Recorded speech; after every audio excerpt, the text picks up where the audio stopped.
They say weddings bring people together, but I knew from the moment I stepped into the Greystone estate, I was walking into enemy territory. The chandeliers sparkled like they were mocking me. The string quartet played some old Vivaldi piece, soft and detached, much like my parents' love. And there I was, the prodigal daughter, back from exile, dressed in a navy blue pantsuit that cost more than my sister's bridal veil. I hadn't planned to come. I didn't RSVP, didn't text, didn't even mark the date. But then my assistant Nadia forwarded me the Instagram post. So honored to have my big sis attend. #Greystone wedding, family first. I never told her I was coming. Hell, I didn't even get a direct invitation. But there it was, my name, tagged, posted for all of New York high society to see. That's when I knew. They didn't want me here because they missed me. They wanted the image, all the Greystones, perfectly framed for the glossy wedding spread in Wed magazine. I walked past tables of gold-rimmed champagne glasses, fake hugs, and eyes that scanned me up and down like I was a wild card in a game they'd already rigged. My penthouse keys sat heavy in my purse. I could feel them pressing into my thigh through the fabric, like a silent reminder, you built this. Not them. No one asked me how I'd been. No one mentioned the years I lived off ramen and second-hand furniture, the nights I sketched until 3 a.m., fingers stained with graphite, just trying to keep a dream alive in a city that crushes them for sport. Instead, Aunt Lorelei said, "Oh darling, you look so professional." Translation, "Why didn't you just marry rich like your sister?" I smiled, nodded, bit my tongue so hard I tasted copper. At the reception I kept my distance. The table cards had placed me at table 17, far from family, but just close enough to be photographed next to the gift table. Coincidence? Not a chance. I noticed the photographer snapping wide angles. My placement wasn't an oversight, it was PR strategy. That's when my mother appeared, Bridget Greystone, queen of the social elite. Pearl earrings perfectly aligned, her signature rose petal lipstick never smudged, even when her words cut like scalpels. She sat across from me without warning, no greeting. "You're living alone?" she asked, eyes scanning the empty seat beside me. "I prefer it that way," I said, taking a slow sip of my wine. She leaned in. "Your penthouse, it's quite a statement. Do you really need all that space?" I set the glass down. And there it was, the opening line, the real reason she'd summoned me here. I let her keep talking. Something about family legacy, about how Marlene, my sister, could use a fresh start in the city, maybe even something modern like your space, all sugar-coated with, "It would mean the world to us." Us, as if us had included me these past 4 years. She ended with, "It's not a demand, just a gift, from you to your family." I laughed, short, sharp. Funny, I always thought gifts were given, not taken. Her eyes narrowed. "Don't be dramatic." No, not dramatic, just done playing polite. I excused myself before I said something that would ruin the wedding toast, but I knew then and there, this wouldn't be the end of it. Not with her, not with them. They weren't asking, they were preparing to take, and they had no idea what I had built while they looked away. I was 19 the day they changed the locks, not metaphorically, literally. I came home from class, arms full of sketch pads and swatches, giddy after getting a personal note from my professor praising my portfolio. It was the first real validation I'd gotten in weeks. I was ready to share it with someone. Anyone. Instead, my key didn't turn. I tried again, and again. Then I saw the envelope taped to the front door of the Greystone brownstone. White cardstock, gold monogram. So elegant it felt mocking.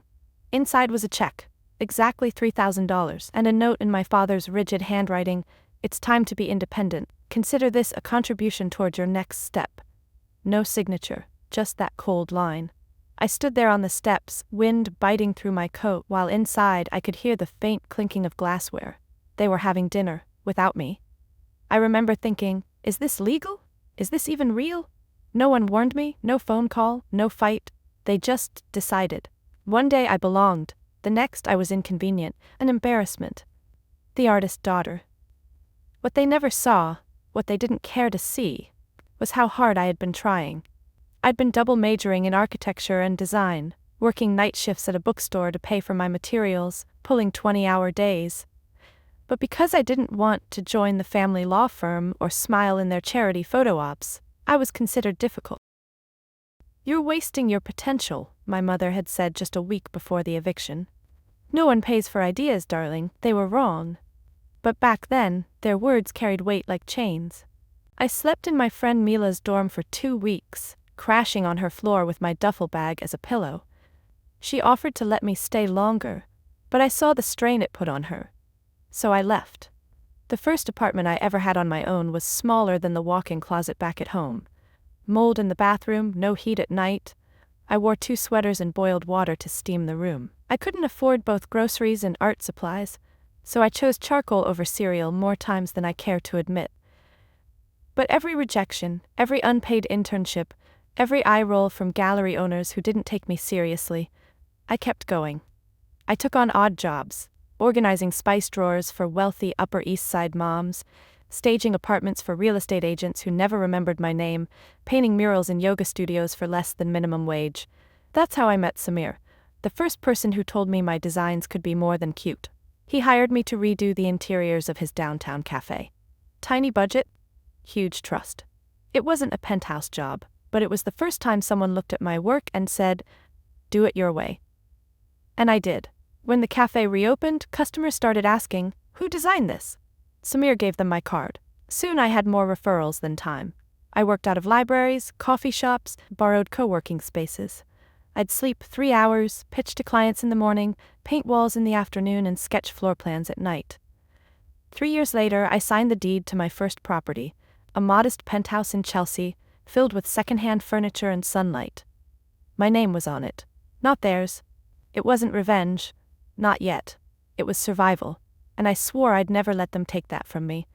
It arrived like everything from my family did, wrapped in beauty, soaked in calculation, a thick cream-colored envelope with embossed gold lettering, the kind that smelled like money.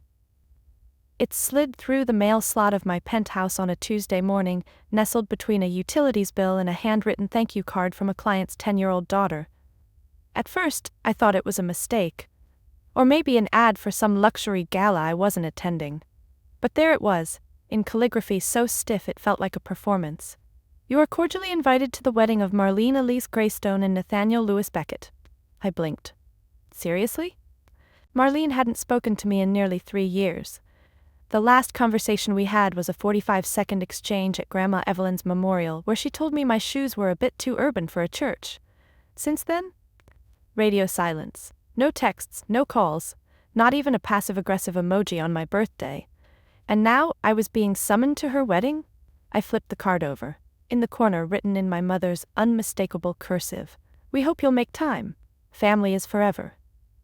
A threat disguised as sentiment. I set it aside. At first, I had no intention of going.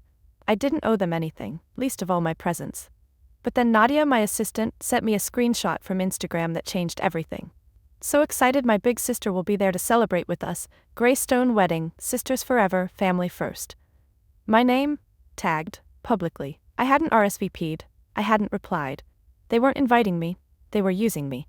They needed the image. Both daughters, smiling side by side in the wedding album, for society columns, for appearances. It wasn't about love. It was about optics. And as always, I was the backdrop. So I decided to go. But on my terms. I chose a midnight navy suit, tailored sharp enough to slice through passive aggression. No frills, no glitter, just power and poise. I arrived in a car that I paid for, stepped onto their marble driveway in heels I bought with money they once said I'd never make, and held my head higher than their judgment. The venue was exactly what I expected. Grand, cold, and pretending to be timeless. Gold leaf ceilings, champagne fountains, guests dressed more for the photo ops than the vows. I smiled when I wasn't supposed to. Laughed too loudly. Didn't sit where they placed me on the chart. I was there, but I wouldn't let them place me. When I finally saw Marlene, she blinked twice, like she hadn't expected me to actually come.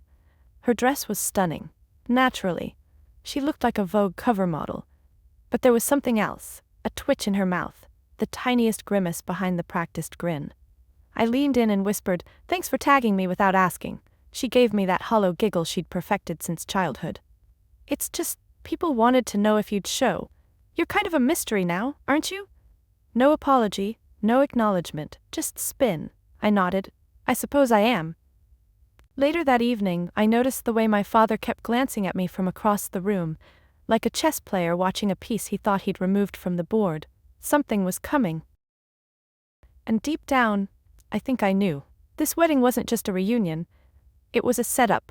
It happened just after the second toast. The string quartet had switched to some soft rendition of La Vie en Rose, and the dance floor was lit in blush tones, romantic, forgettable. I stood near the back terrace, sipping from a coupe of half-warm champagne, counting the minutes until I could ghost the entire affair. I'd made my appearance, I'd played the game, I figured I could slip out before the cake was cut. But I should have known. Greystones never let you leave without a price. I saw my mother first. She emerged from the shadows of the tent like some queen stepping onto the battlefield, back straight, lips painted in that same cruel rose she wore to every family occasion, as though history couldn't stain her if she looked flawless enough. She motioned to me with a single curl of her finger, like I was a valet. I almost didn't go. But something in her expression, it wasn't just superiority this time, it was something sharper, intentional, calculated. I followed her inside through a side hallway, past the coat check, to a powder room no one else seemed to be using. The door clicked shut behind us. She didn't waste time. "You're doing well," she said, adjusting her diamond bracelet in the mirror. "Your father and I are impressed." Her voice held that false warmth she used when trying to get a discount at boutique stores. I didn't respond. She continued, turning to face me fully now. "Marlene and Nathaniel are looking for a place in the city, something with charm but also prestige." I felt my spine stiffen. She took a step forward.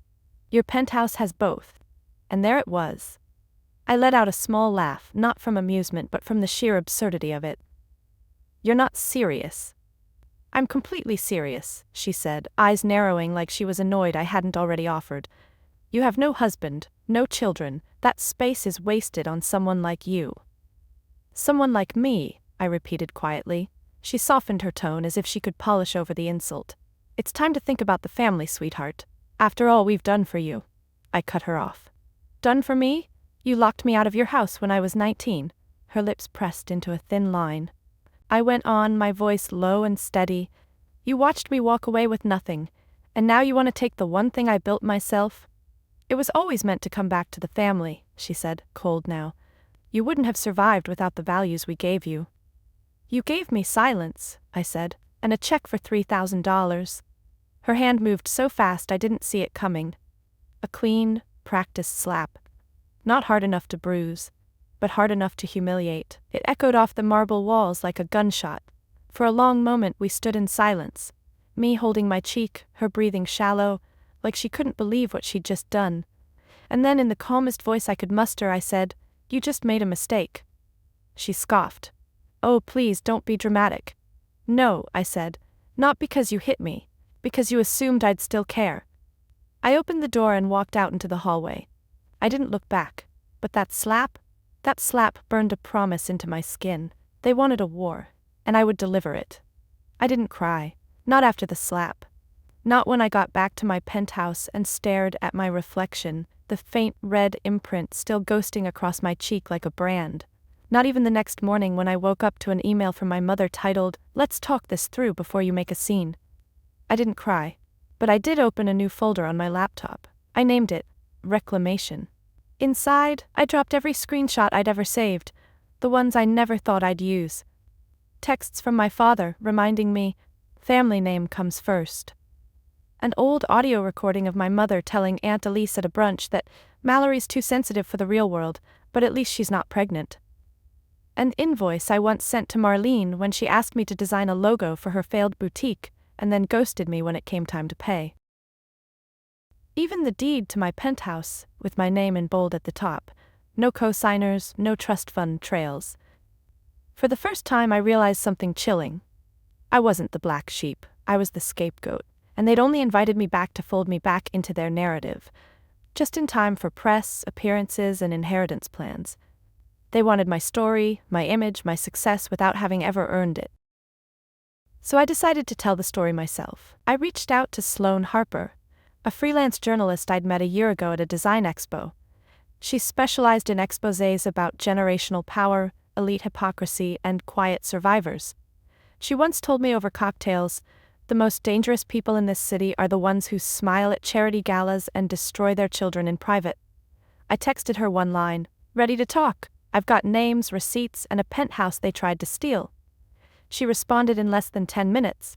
"Meet me tomorrow, my treat, no filters." We met at a discreet cafe in Soho. I laid it all out, not from bitterness but from precision. No exaggerations, no fiction, just the facts. How they cut me off. How they tried to rewrite me into their narrative when I became useful. How they weaponized shame and silence like seasoned architects of emotional ruin. Sloane took notes, recorded quotes. Her eyes widened once, then narrowed. At the end she said, "This isn't just a profile. This is a reckoning." The piece went live 3 weeks later, under the headline, "The Penthouse Heiress They Tried to Erase, A Daughter's Escape from Manhattan Royalty."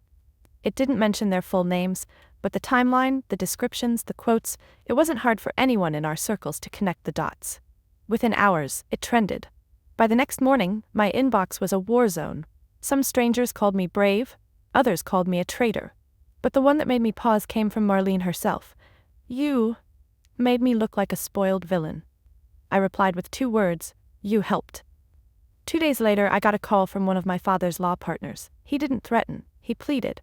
He said the family's image was delicately balanced, that investors were concerned, that the firm's clients were asking questions. That was when I knew. They hadn't just lost control of me. They'd lost control of their story. And in this city, that's worse than losing money. The first public crack came in the form of a canceled check. A charity event hosted by my parents, the Greystone Foundation annual gala, was suddenly postponed. Unforeseen scheduling conflict, the press release said. But everyone in the donor circle knew what it really meant. Major sponsor pulled out. And when donors sense blood, they scatter. 3 days after the article dropped, New York Post ran a headline, "Old Money, New Scandals, Manhattan Heiress Spills Family Secrets in Viral Profile." The photo beneath it wasn't even of me. It was a zoomed-in shot of my mother at the wedding, mid-laugh, mid-lipstick retouch. The kind of image that once screamed poise, now it looked like a mask. People from my past started crawling out of the woodwork. High school acquaintances who used to ignore me now flooded my DMs. "I always knew you were different. I'm so sorry for how they treated you. Can I get coffee and pick your brain on getting out of toxic families?" It was laughable. But the part that got under their skin the most? I didn't say a single word after the article dropped. No statements, no clarifications. I let the truth hang there, unshakable and echoing. They scrambled. My father's firm released a vague statement about family tensions being taken out of context.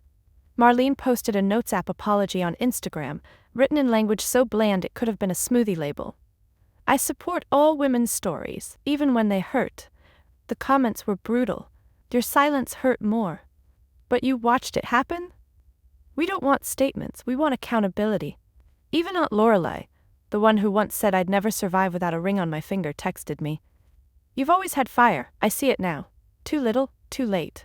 I spent those weeks curating something new, not revenge, reinvention. I launched the Penthouse Project, a boutique design collective for young women and LGBTQ+ creatives shut out by nepotism and generational power. Within 48 hours of the launch, we had press coverage, grant inquiries, and 5 commissions. I named the first room design the Powder Room of Reckoning, a nod to where everything snapped.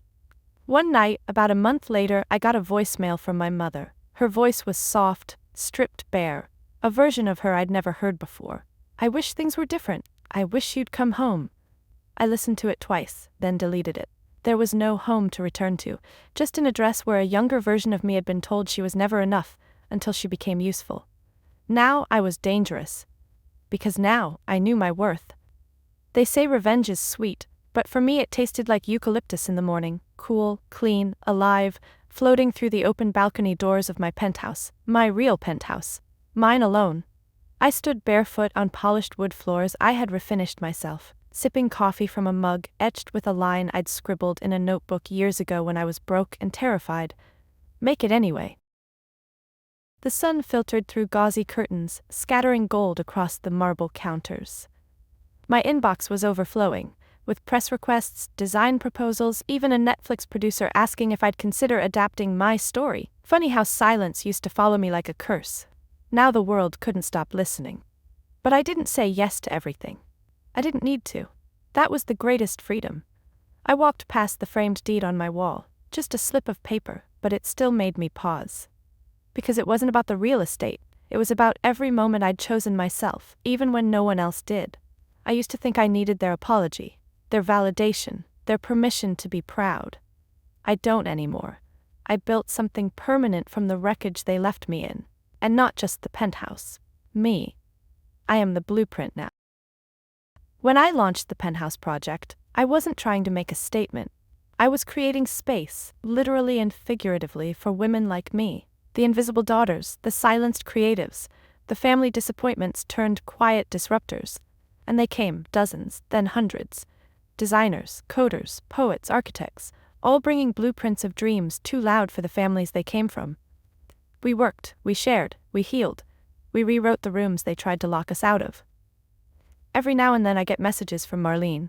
Sometimes vague, sometimes regretful, sometimes asking if we can just meet and talk like sisters. I don't answer. Not out of hate, not anymore. Just peace. Because closure doesn't always look like forgiveness. Sometimes it looks like your own front door, one only you have the key to. And as for my mother, she never called again after that voicemail. But I saw her once, at a gala. Months later, she passed me on the red carpet, gave a stiff smile, and looked straight ahead. I looked at her, and then past her, because I wasn't part of their picture anymore. And you know what? That's what freedom looks like. So, if you're reading this, or watching this, or feeling that familiar ache in your throat, because maybe your family tried to shrink you, shape you, steal from you, listen to me. You are not the villain in their story. You are the architect of your own life. And trust me, that foundation is unshakable. Before you go, if this story resonates with you, share it. If you've ever had to rebuild yourself from scratch, tell your story in the comments. And if you're still in the middle of it, keep building. We're out here.